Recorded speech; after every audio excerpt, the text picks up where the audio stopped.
மகர ராசி நேயர்களுக்கு இந்த வரக்கூடிய முக்கியமான 3 கிரக பெயர்ச்சிகள் பின் மகர ராசியில குறிப்பா திருமணமாகாத நபர்களுக்கு எப்படி அமைப்பு வரப்போகுதுங்க? மகர ராசி அன்பர்களுக்கு கண்டிப்பாக திருமணமாகும். முதல்லயே 7.5 சனியில் எக்கச்சக்கமான பாதிப்புகளுக்குள்ளே ஆயிட்டாங்க. நிறைய ஓல்டேஜில், அதாவது ஒரு 30, 35, 40 கூட கல்யாணம் ஆகாத நிறைய மகர ராசி அன்பர்கள் இருக்காங்க. இப்போ கண்டிப்பாக திருமணம் அவங்க எல்லாருக்குமே நல்லபடி அமையும். இந்தந்த விஷயங்களால உங்களுக்கான ஒரு பிரச்சனை ஏற்படும்னா எந்த மாதிரி இருக்கும் மேம்? மகர ராசி மகர லக்ன அன்பர்கள் முக்கியமாக இந்த காலகட்டத்தில் வேலை அப்படிங்கிறது எப்படி இருக்க போகுதுங்க? நீங்கள் மெயின் வின் பண்ணணும் அப்படின்னா வேலையில் இருக்கிறவங்க do not hurt hearts. in the way they will get hurted. it's not that உங்களுக்கு ஹர்ட் பண்ணாமல் இருக்கலாம், ஆனால் நீங்கள் ஃபைலை வைக்கிற விதம், நீங்கள் போகிற விதம், நடக்கிற விதம், இதெல்லாம் அவங்களுக்கு இரிட்டேட் பண்ணிடும். ஸோ ரொம்ப ரொம்ப ஜாக்கிரதையாக இருக்கணும். சொத்து வாங்கும் அமைப்பு அப்படிங்கிறது எந்த கிரக பயிற்சி போய் அமையதுக்கான வாய்ப்புகள் அதிகமாக இருக்குங்க? இவங்களுடைய குடும்பம் சந்தோஷமாக இருக்கிறதுக்கும், சொந்தமாக ஒரு இடத்த வாங்கி அங்கே தொழில் அபிவிருத்தி பண்ணுறதுக்கும், நிலம் விற்று ஒரு நிலம் வாங்கிறதுக்கும் நிறைய விஷயங்கள் அவங்களுக்கு சொத்து சம்பந்தமான சேர்க்கை, அதே மாதிரி விற்காத சொத்து விற்கிறதுக்கும் நிறைய சான்சஸ் இருக்குது. இந்த காலகட்டத்தில் செல்ல வேண்டிய கோவில் அப்படின்னா என்ன சொல்லலாங்க? மகர ராசின்னு வந்தவுடனே டக்குன்னு ஞாபகம் வருது எந்த கோயில் அப்படின்னா லக்ஷ்மி நரசிம்மர் தான். ஸோ அந்த பரிக்கல் லக்ஷ்மி நரசிம்மர் இல்லை, எந்த லக்ஷ்மி நரசிம்மராக இருந்தாலும் சரி அந்த கோயில் பழமை வாய்ந்ததாக இருக்கணும். ஒரு தானம் தர்மம் செய்யணும் அப்படின்னா என்ன தானம் தர்மம் செய்யலாங்க? மகர ராசி அன்பர்கள் இப்போ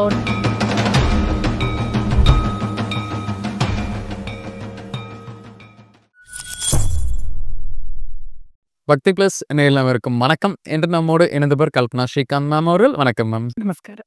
மகர ராசி நேயர்களுக்கு இந்த வரக்கூடிய முக்கியமான 3 கிரக பயிற்சிகள் பின் என்னென்ன லைஃப்ல மாற்றங்கள் இருக்க போகுது அப்படிங்கிறத பார்க்குறோம். அந்த வரிசையில் முதல்ல சனி பயிற்சி அப்படிங்கிறதுமே முடிஞ்சிருச்சு. நீ வரக்கூடிய குரு ராகு கேது இதன் அடிப்படையில் என்னென்ன விஷயங்கள் இருக்குங்கிற பார்க்கலாம். மகர ராசியில குறிப்பா திருமணமாகாத நபர்களுக்கு எப்படி அமைப்பு வரப்போகுதுங்க?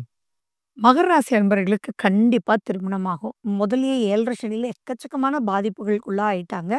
நிறைய ஓல்டேஜில், அதாவது ஒரு 30, 35, 40 கூட கல்யாணம் ஆகாத நிறைய மகர ராசி அன்பர்கள் இருக்காங்க. இப்போ கண்டிப்பாக திருமணம் அவங்க எல்லாருக்குமே நல்லபடி அமையும். திருமணம் மட்டும் இல்லை, எந்த ஒரு எதிர்பார்ப்பும் இல்லாத ஒரு நல்ல ஒரு இடத்துலேருந்து ஒரு பெண்மகள் வருவா. தயவு செஞ்சு பொதுவாகவே மகரம் பார்த்தீங்கன்னா, நான் கொஞ்சம் லேட்டாக பண்ணிக்கிறேன், நான் ஒரு பெரிய இன்ட்ரெஸ்ட் அப்படின்றது அதுக்குள்ளே இருக்காது. பட் ஸ்டில் இந்த காலகட்டத்தை தவற விடாமல் பண்ணிக்கிறது தான் என்னுடைய சஜஷன். மகர ராசி நேயர்களுக்கு குழந்தை பாக்கியம் அப்படிங்கிறது எப்படி இருக்க போகுதுங்க? மகர ராசிக்கு குழந்தை பாக்கியம் அப்படின்றது கொஞ்சம் இழுபறியா இருக்கக்கூடிய வாய்ப்பு இருக்கு. ஏன் அப்படின்னா சனி பகவான் தன்னுடைய 3ஆம் பார்வையா இவங்களுடைய 5ஆம் வீட்டை பார்க்குறாரு. அப்ப அந்த இடத்துல இப்போ மகராசி பெண்மகளா இருந்தாங்க அப்படின்னா அவங்களுக்கு சில சிரமங்கள் ஏற்படுறதுக்கு அவங்க பிரெக்னன்சி ஆகும்போது சான்சஸ் இருக்கு. ஃபார் எக்ஸாம்பிள், ஆட்டோமேட்டிக்காக ப்ரெக்னென்ட் ஆனால் கூட டாக்டர் இப்போ சொல்லலாம், உங்களுக்கு ரொம்ப அயர்ன் டிஃபிஷியன்சி இருக்கு, நீங்க மூவ் பண்ணாதீங்க, இது பண்ணாதீங்க, அது பண்ணாதீங்க, ரொம்ப கேர்ஃபுல்லாக இருங்க அப்படின்லாம் சொல்றதுக்கு வாய்ப்புகள் இருக்கு. மிஸ்கேரேஜ் ஆகிறதுக்கு ரொம்ப ரொம்ப சான்சஸ் இருக்கு. ஸோ ப்ரெக்னென்ட் ஆகிறதும் ஒரு டிஃபிகல்ட்டாக இருக்கும். ப்ரெக்னெண்ட்டாக இருக்கக்கூடியவங்க ரொம்பவே எச்சரிக்கையாக மிஸ்கேரேஜ் ஆகாமல் பார்த்துக்கணும். இரும்பு சக்தி அதிகமாக இருக்கக்கூடிய உணவுப் பொருட்கள் ப்ரெக்னென்ட் ஆன அனைத்து மகர ராசி பெண்களும் கண்டிப்பாக சாப்பிடணும். இல்லை அப்படின்னா அது ஒரு லிட்டில் டென்ஷனாக போகும். மகர ராசி நேயர்களுக்கு இந்த காலகட்டத்தில் இந்த நபர்களால் ஒரு பிரச்சனை ஏற்படும், இந்த நபர்களை தவிர்த்துக்கணும் அப்படிங்கிறதாகட்டும், இல்லை இந்த விஷயங்களை பார்த்துக்கணும், இந்தந்த விஷயங்களால உங்களுக்கான ஒரு பிரச்சனை ஏற்படும்னா எந்த மாதிரி இருக்கும் மேம்? மகர ராசி மகர லக்ன அன்பர்கள் முக்கியமா பெண்கள் இடத்துல ரொம்ப கேர்ஃபுல்லா இருக்கணும். அது ஆப்போசிட் செக்ஸ் மட்டும் கிடையாது, பெண்ணுக்கே பெண்ணால பிரச்சனை வர்றதுக்கு வாய்ப்புகள் இருக்கு. வீணான காசப் அப்படின்றது இருக்கவே கூடாது. ஆண் மகனுக்கும் பெண்களால் நிறைய பிரச்சனை வர்றதுக்கு வாய்ப்பு இருக்கு. அதுவும் அவங்களோட ஒர்க் பண்றவங்க, அவங்க கீழே ஒர்க் பண்றவங்களோட ரொம்ப ரொம்ப கேர்ஃபுல்லா இருக்கணும் அப்படின்றது நபர்களை பொறுத்தளவு. எந்த விஷயத்துல அவங்க ஜாக்கிரதையா இருக்கணும் அப்படின்னா அவங்களுடைய வாய், அவங்களுடைய நாக்கு, அவங்களுடைய வாக்கு, இது 3 விஷயத்துலையுமே அவங்க ரொம்ப ரொம்ப கேர்ஃபுல்லாக இருக்கணும். 2ஆம் வீட்டில் ராகு இருக்கார் அப்படின்றத மறந்துடவே கூடாது. அப்போ இவங்க சாந்தமாக பேசுகிறேன்னு சொன்னால் கூட ஏற்ற மாதிரி இருக்கிறவங்களுக்கு அது ஒரு ஷர்ப்ப பேச்சா, ஷர்ப்ப பார்வையாக இருக்கும். அதனால் கொத்துற மாதிரி மற்றவங்களுக்கு கேட்கும். அதனால மிகப்பெரிய பிரச்சனைக்குள்ளே மாட்டிக்குவாங்க. நெருப்பு போன்ற விஷயத்தில், ஹீட் போன்ற விஷயத்தில், எலக்ட்ரிக் சம்மந்தமான விஷயத்தில் கையாளும் போதும் அவங்க ரொம்ப ரொம்ப ரொம்ப எச்சரிக்கையாக இருக்கணும். தன்னுடைய குழந்தைகளோட பேசும்போதும், தன்னுடைய தகப்பனாரோட பேசும்போதும் டபுள், ட்ரிபிள் காஷன் அவங்கலாம் இவங்க மேல வெறுப்பு ஏற்படுறதுக்கு எக்கச்சக்கமான வாய்ப்புகள் இருக்கு.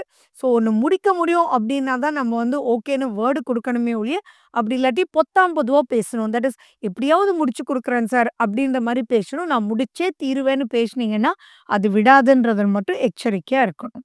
மகர ராசி நேயர்களுக்கு தொழில் அமைப்பு அப்படிங்கிறது இந்த காலகட்டத்தில எப்படி இருக்க போகுதுங்க? மகர ராசி அன்பர்களுக்கு தொழில் அப்படின்றது சூப்பரா அமையும். இதுல இருந்து 3ஆம் வீடு அப்படின்னு சொல்றது தான் சனி பகவான் உட்கார்ந்திருக்கார். 3ல சனி அப்படின்றது பிரமாதமான சனி. பொதுவாவே மகரம் பார்த்தீங்கன்னா, ரொம்ப அப்படியே அலட்டிட்டு, ஃபுல்லா கஷ்டப்பட்டுட்டு, விடாமுயற்சியோட அப்படியெல்லாம் இருக்க மாட்டாங்க. Just go on the flow அப்படின்றது இருப்பாங்க. ஆனா, இப்போ வந்து நெறைய அவங்களுக்கு மெச்சூரிட்டி கிடைச்சிருச்சு. போன 7½ வருஷமா அவங்க அனலைஸ் பண்ணி எத எப்படி பண்ணணும்? எத ஒரு ஆர்டர் வாங்கிட்டோன்றது ஒரு விஷயம் கிடையாது. அதுக்குண்டான வொர்க் பண்ணணும் இல்லையா? எப்படி பண்ணணும்? It's called organising. அந்த ஆர்கனைசிங் மகர ராசிக்கு மிஸ் ஆயிட்டுருக்கும். ஆனா, இப்போ வந்து அந்த ஆர்கனைசிங் பிரமாதமா பண்ணி, புது பிசினஸ் வேணாலும் தொடங்கலாம். அல்லது மத்தவங்கள நம்பி ஒரு பிசினஸ் வேணாலும் தொடங்கலாம். எந்த ஒரு விஷயத்திலயும் காஷன்றது இவங்களுக்குள்ள வந்துட்டதுனால, வளர்ச்சின்றது புது பிசினஸ்லயும் இருக்கும். நடந்துட்டு இருக்கக்கூடிய பிசினஸ்லயும் இருக்கும். ஸோ பிரமாதமா பிசினஸ் வந்து அமையும். மகர ராசி நேயர்கள் வந்து ஒரு வேலைக்கு போகக்கூடிய நபர்களுக்கு இந்த காலகட்டத்தில வேலை அப்படிங்கிறது எப்படி இருக்க போகுதுங்க? மகர ராசி அன்பர்களுக்கு வேலை அப்படின்ற விஷயத்துல கொஞ்சம் எச்சரிக்கையா இருக்கணும். ஏன்னா 2ல ராகு அப்படின்றது இருக்கு. அதே மாரி 8ல கேது அப்படின்றது இருக்கு. அப்ப 8 அப்படின்னாலே இருட்டு அப்படின்னு வச்சுக்கோங்களேன். இப்ப நேர்ல எதுவோ வந்து கத்திரிச்சிருச்சு அப்படின்னா, ஓகே தெரியும் இவங்களால தான், இதனால தான், இது தப்பா பண்ணதுனால தான்னு. ஆனா இப்ப 8ல கேது இருக்கும்போது திடீர்னு யூ ஆர் ஃபயர்ட் அப்படின்லாம் வருது இல்லையா? அதெல்லாம் மகர ராசி அன்பர்கள் தான். ஸோ எதனால ஃபயர் பண்ணாங்க அப்படின்னு கூட சொல்ல மாட்டாங்க. அந்த இடத்துல ப்ராப்ளம் வந்து பெருசாயிடும். அதனால வேலையில இருக்கிறவங்க டபுள், ட்ரிபிள் காஷனா இருக்கணும். எந்த ஒரு விஷயத்தையுமே 2 வார்த்தைகளோட சேர்ந்து பேசணும். அதாவது "வா போ முடிச்சேன்" அப்படின்னு சொல்லாம, "சார் நான் முடிச்சுட்டேன் சார். நீங்க பாருங்க சார். இதுல டிஃபிகல்டி இருந்ததுன்னா, நான் திரும்பி கூட பண்றேன் சார்" அப்படின்னு நீங்க எக்ஸிபிட் பண்ணும்போதும், நீங்க அந்த இடத்துல வந்து ரொம்ப கலையா, நயத்தோட நீங்க வின் பண்ணணும் அப்படின்னா வேலையில இருக்கிறவங்க, do not hurt hearts. In the way they will get hurted. It's not that உங்களுக்கு ஹர்ட் பண்ணாம இருக்கலாம். ஆனா நீங்க ஃபைல வைக்கிற விதம், நீங்க போற விதம், நடக்கிற விதம் இதெல்லாம் அவங்களுக்கு வந்து இரிட்டேட் பண்ணிடும். ஸோ ரொம்ப ரொம்ப ஜாக்கிரதையா இருக்கணும். மகர ராசி நேயர்களுக்கு இந்த எதிரிகள்னால வரக்கூடிய பிரச்சனைகள், கோர்ட் கேஸ்ல இருக்கக்கூடிய பிரச்சனைகள், இதெல்லாமே இந்த காலகட்டத்துக்கு பின் ஒரு முடிவுக்கு வருமாங்க? மகர ராசி அன்பர்களுக்கு நெறைய விஷயங்கள் அவங்க ஜெயிக்க போறாங்க. சனி பகவான் 3ஆம் வீட்ல இருக்கிறதுனால. ஆனா, அங்க ராகு 2ல இருக்கு.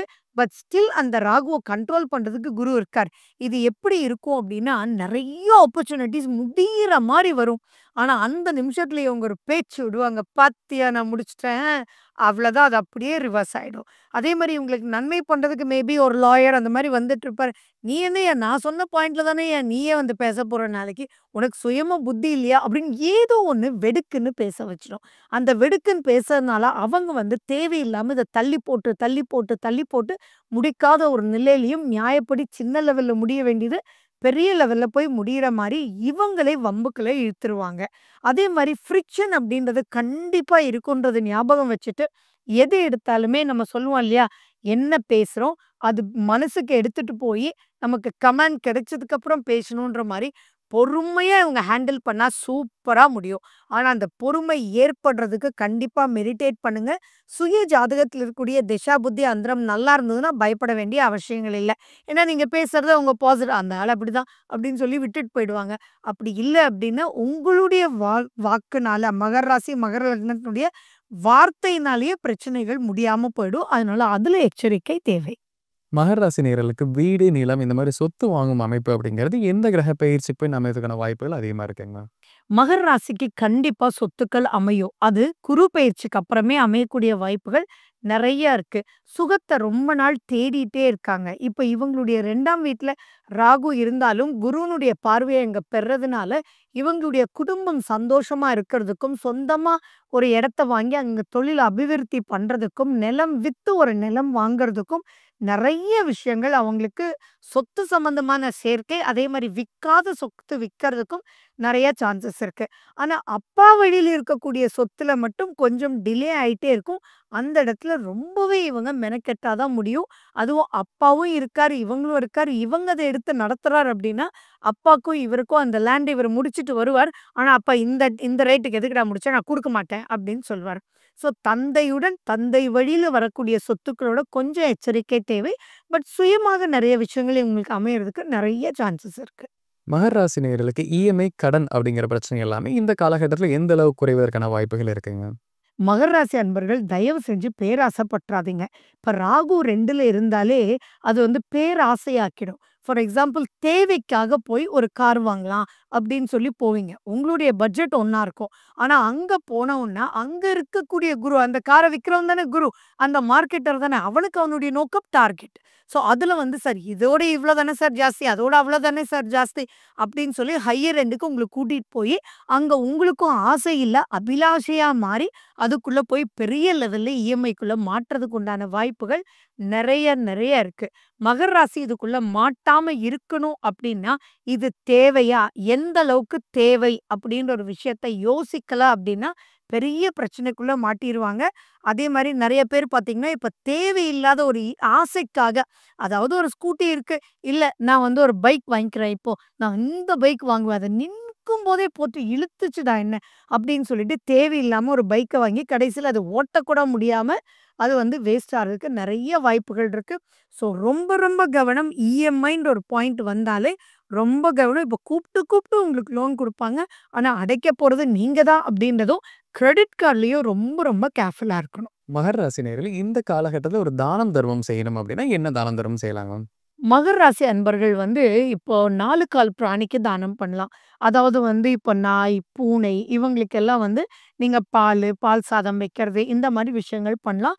இன்னும் சொல்லப்போனா இன்னைக்கு ரொம்ப வெயில் காலம் அப்படின்போது, நீங்க வந்து அந்த 4 கால் பிராணிக்காக ஒரு கிண்ணத்துல தண்ணி வச்சு நீங்க பண்ணாலும் ரொம்ப சிறப்பு. ஒவ்வொரு வியாழக்கிழமையுமே நீங்க வந்து ஒரு ஃபார் எக்ஸாம்பிள் வெல்லம், அப்படி இல்லாட்டி அருகம்புல், இல்லாட்டி சப்பாத்தி இந்த மாரி நீங்க வந்து எது வேணாலுமே வந்து பசுமாட்டுக்கு தானம் குடுக்கும்போது ரொம்ப ப்ளஸ் பவரா இருக்கும். அதே மாரி விநாயகர் கோயிலுக்கு போயி நீங்க அருகம்புல் தானம் குடுக்கும்போதும் நெறைய வந்து ப்ளஸ் பவர் ஏற்படும். ஏன்னா 8ல கேது இருக்கு.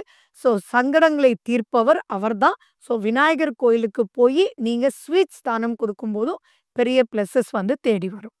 மகர ராசி நேயர்களுக்கு இந்த காலகட்டத்தில செல்ல வேண்டிய கோவில் அப்படின்னா என்ன சொல்லலாங்க? மகர ராசின்னு வந்தவுடனே டக்குன்னு ஞாபகம் வருது எந்த கோயில் அப்டின்னா, லக்ஷ்மி நரசிம்மர் தான். ஸோ அந்த பரிக்கல் லக்ஷ்மி நரசிம்மர் இல்ல எந்த லக்ஷ்மி நரசிம்மரா இருந்தாலும் சரி, அந்த கோயில் பழமை வாய்ந்ததா இருக்கணும். நெறைய பூஜை புனஸ்காரங்கள் நடந்த கோயிலா இருக்கணும். அதே மாரி அந்த கோயில் அழகாக இப்பவும் நடந்துட்டு இருக்கணும்.